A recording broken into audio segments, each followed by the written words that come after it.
ധർണയുടെയും ഭാഗമായി പാലക്കാട് വെയർഹൌസ് മുൻപാകെ വിശദീകരണ യോഗം നടത്തി. DCC general secretary KG Eldho ഉദ്ഘാടനം ചെയ്തു.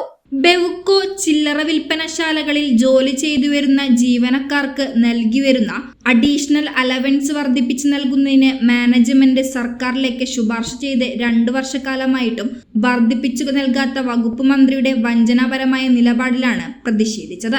വഞ്ചനാപരമായ നിലപാടിൽ പ്രതിഷേധിച്ച് ആഗസ്റ്റ് 12 നടത്തുന്ന സെക്രട്ടേറിയറ്റ് മാർച്ചും ധർണയുടെ ഭാഗമായാണ് പാലക്കാട് വെയർഹൌസ് മുൻപാകെ വിശദീകരണ യോഗം നടത്തിയത്. DCC general secretary KG Eldho വിശദീകരണ യോഗം ഉദ്ഘാടനം ചെയ്തു. തൊഴിലാളികൾ പാവപ്പെട്ട അന്നത്തെ ദിവസത്തെ അധ്വാനം കൊണ്ട് ജീവിക്കുന്ന സാധാരണക്കാരായ ആളുകളുടെ തൊഴിൽ ചെയ്തതിന്റെ ഭാഗമായി ലഭിക്കേണ്ട ആനുകൂല്യങ്ങൾ, അതുപോലെ തന്നെ ശമ്പളങ്ങൾ, മറ്റ് നിരവധിയായിട്ട് കൊടുക്കേണ്ട മറ്റെല്ലാ കാര്യങ്ങളും തടഞ്ഞു വെച്ചുകൊണ്ട് ഈ സാധാരണക്കാരായ തൊഴിലാളികൾ ബുദ്ധിമുട്ടുന്ന ഒരു നാടായിട്ട് ഈ നാട് മാറ്റപ്പെട്ടിരിക്കുകയാണ്. എന്താണ് ഇതിന്റെ കാരണം? തൊഴിലാളി വർഗ സ്നേഹത്തിൽ നിന്ന് വരേണ്യരുടെ മനോഭാവത്തിലേക്ക് മാറിപ്പോയ ഒരു ഭരണകൂടമാണ് ഇന്ന് കേരളം ഭരിക്കുന്നത്. നമ്മളൊരു സമരം ചെയ്താൽ ആ സമരത്തോട് പുച്ഛമാണ്. ഏത് സമരം ചെയ്താൽ ആ സമരത്തോട് പുച്ഛത്തോടു കൂടി മാത്രം കാണുന്ന ഒരു ഭരണകൂടമായിട്ട് കേരളത്തിലെ ഭരണകൂടം മാറുകയാണ്. ആരുടെ ഭരണകൂടമാണ്?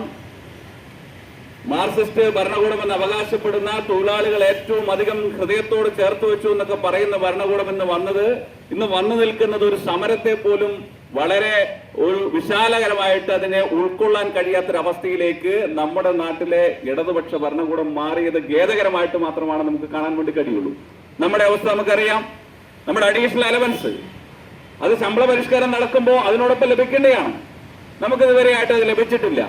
നമ്മുടെ DA കുടിശ്ശിക അത് നമുക്ക് ലഭിക്കേണ്ടതാണ്. അടുത്ത ശമ്പള പരിഷ്കരണം വരാനുള്ള സമയമായിട്ട് പോലും, അത് നീട്ടിക്കൊണ്ടു പോകുന്ന കാലമായിട്ട് പോലും ഇവിടെ വേണ്ട സൗകര്യങ്ങൾ ലഭിക്കാത്ത അവസ്ഥയിലേക്ക് വരികയാണ്. കേരളത്തിലെ ഗവൺമെന്റ് തീർത്തും തൊഴിലാളി വിരുദ്ധമായിട്ടുള്ള ഒരു ഗവൺമെന്റാണ്.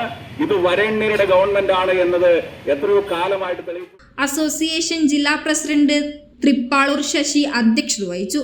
കൊടുമ്പ് മോഹനൻ, കുഴൽമന്ദം രാമചന്ദ്രൻ, സംസ്ഥാന സെക്രട്ടറിമാരായ S സൂര്യപ്രകാശ്, ഹക്കീം S, സംസ്ഥാന കമ്മിറ്റി അംഗം ജിതേഷ്, ബിജുലാൽ തുടങ്ങിയവർ പങ്കെടുത്ത് സംസാരിച്ചു.